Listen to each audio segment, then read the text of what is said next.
Hello বন্ধুরা, সকলকে জানাই গুড মর্নিং। আজ হলো বৃহস্পতিবার। সকাল থেকে আমি কি করছি সেটাই তোমাদের সাথে শেয়ার করব।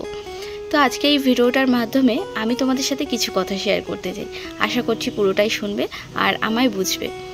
কিছু মানুষ আছে, মানুষকে দূর থেকে দেখেই বিচার করে দেয়।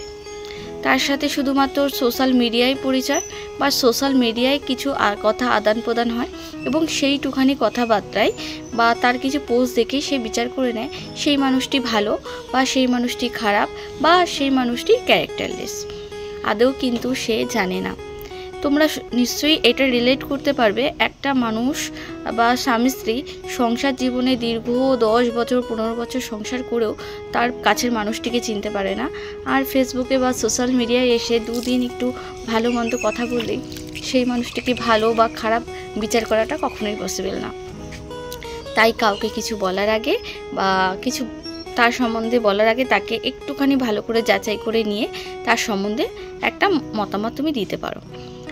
আরও একটা প্রশ্ন, তোমরা বেশিরভাগ ক্ষেত্রে আমাকে ইনবক্স করো, দিদি তুমি কাউকে ফলো করো না কেন? আর একটা প্রশ্ন করো, দিদি তোমার ফলোয়ার্স বাড়ছে কী করে?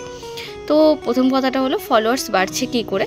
আমি যে 6 সেকেন্ডের ভিডিওটা করি সেখান থেকে কয়েকটা ভিডিও আমার প্রায় মাঝে সাঝে সপ্তাহ দুয়েক পর পর ভাইরাল হয়ে যায়, আর সেখান থেকে মোটামুটি 5-6 হাজার ফলোয়ার্স আমি গেইন করে ফেলি।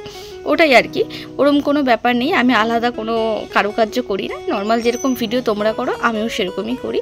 আর সেকেন্ড কথা হলো আমি কাউকে ফলো করি না কেন। যারা বড় বড় ইউজার আছে দেখবে তারা অনেকে হয়তো ফলো করে রেখেছে, আর সেটা ভরসা করেই আমরা অনেকে তাদেরকে ফলো দিয়ে থাকি। এবং আমি একটা কথা বলি, কেউ যদি 10,000 ফলো করে রাখে, তোমরা কি বলতে পারবে 10,000 মানুষকেই সে লাইক কমেন্ট করছে? তোমরা তো জানো কমেন্টেরও একটা লিমিটেড থাকে। তো আজকে মিনি ব্লগটা এত পর্যন্ত, দেখা হবে নেক্সট একটি মিনি ব্লগে। টাটা।